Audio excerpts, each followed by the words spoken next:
Hello, welcome to the Reframing Mindset podcast. We are clear my head of the thoughts that are preventing clarity to practice my speech, among other things. Episodes range from informative knowledge to funny stories about my experiences, and in the future, maybe include interviews. So subscribe and enjoy. Episodes drop every other day.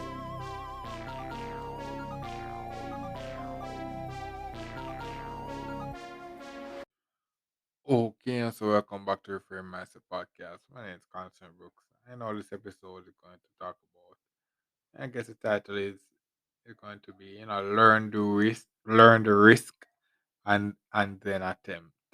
Because and on this, when you're trying to do something, like when you want, like sometimes you're doing something and you see the vision of how you want to do something to be done, and there are other people that specialize in this stuff, that can get it done, but when they do it, based on experience, their experience, they do it a certain way, and it doesn't really come to where you want to do it.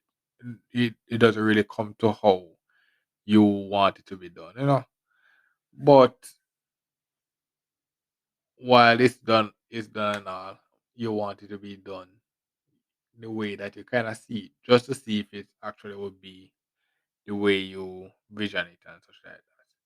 But you don't have the skills.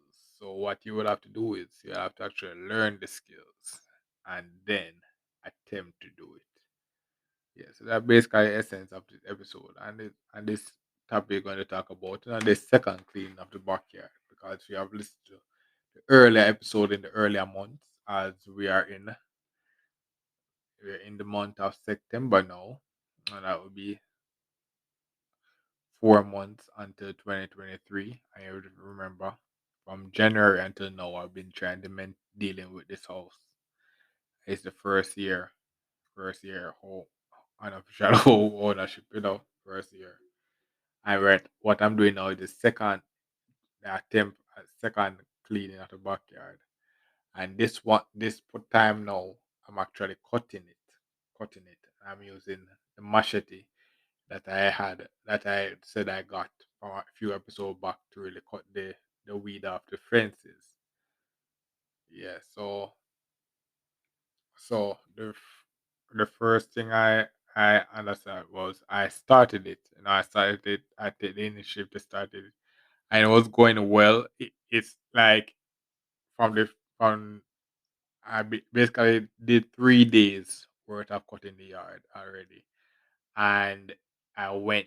I basically haven't done much of the backyard yet, but it was a lot of work. Yeah, so you see, being a novice in this news, when you're doing something new, you're going to be very, very slow and ineffective. And then not only that, you will not know a lot of things. Like for example, I bought the machine, and then I started to use it. And then when I went up to one of my family members and started telling them what I'm doing, they said, "Oh, did you know that you have to sharpen the machine?" And I was like, "What? Isn't the machine sharpened?" It's like, "No." So that's something that you may not know. Like when you buy a machete or something like that, it doesn't come sharp. You have to do it. You have to really sharpen it yourself before you can do that. And it kind of explains to why it was kind of doing slow. So I got that sorted out and stuff like that. And the thing is now, what I'm doing now is actually going to start to try clean it up. And the why I'm doing it this way is that I want the other way that they usually do it was use an insecticide or pesticide that basically just kills the grass. But what happens is after the grass dies, it doesn't really go away. It just basically stays there and such like that. But it doesn't really clean up the backyard enough to allow all the dirt so that we have space to plant and such like that. So what I'm trying to do now this client use the machete to clean the backyard, and it's not going to really have this a different effect. What it will do is that it will clear out the backyard again because the grass will grow back.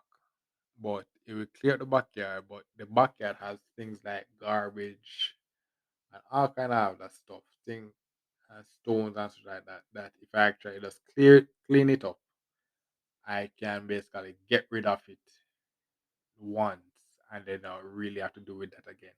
And there's some extra stones there and such like that. That if I cut it and I have time, I can actually go and start taking out those stones one by one. And the next thing is, if I actually do it, the first time I do it with the machete, it will clean up the yard, and that initial clean will be easy. And the second time around, it will be easier because I won't wait till it grow like how it's grown. I'll basically do it, cut it like a routine time or something like that. If I'm in the mood.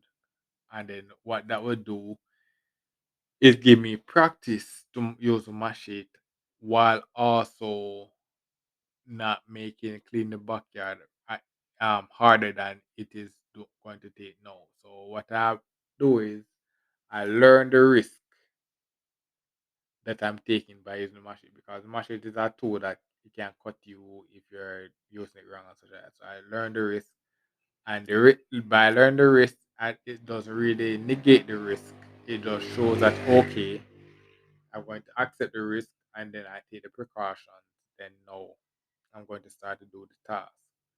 And that allows you to just basically say, okay, the vision that you have, um, that you want to see for these things, come to fruition, because it's you basically frontlining the mission.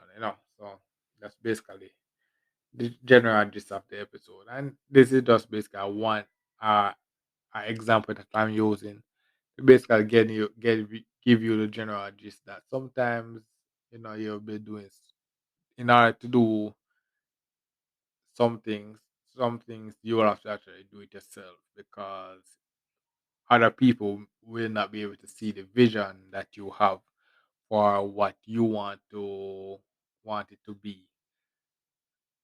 So while you may not have the skills, if you want to see the vision how you want it to be seen, you have to actually learn the skills yourself, then start to actually learn how to do it, and then attempt and do it. So, and basically, majority of my life is doing that. For example, this podcasting. I'm just joking. I'm just joking. The majority of my life wasn't really doing that. Yeah, but yeah, this episode just a method to basically to communicate that message. So that's basically for this episode. Thanks for listening. I look forward for the next episode. Well, this is the end of the episode. Thanks for watching and look forward for the next episode. To support this podcast, go to anchor.fm/cssb/support or become a sponsor for this episode. If you have a product that you want to have more exposure, DM me on the Instagram page, Reframing Mindset Podcast, or on Twitter at ReframingP. Either way would help. Thank you regardless for listening, and here's a preview for the next episode. We're going to talk about fear tolerance, because that's one of the things on this journey, whatever journey. That's one of the new thing you have to deal with also, because reaching this far, one of the things that I had to really do was face a lot of my fears, like legit, a lot. And it's not the fact that I actually get over them or anything like that. It's just that I learned to tolerate them so much that it became it. The fear just kind of for something kind of just went away, because what happened was that sometimes it's not that it went away, but over time I got smarter to really understand why that I had that fear, and then I started to okay rationalize that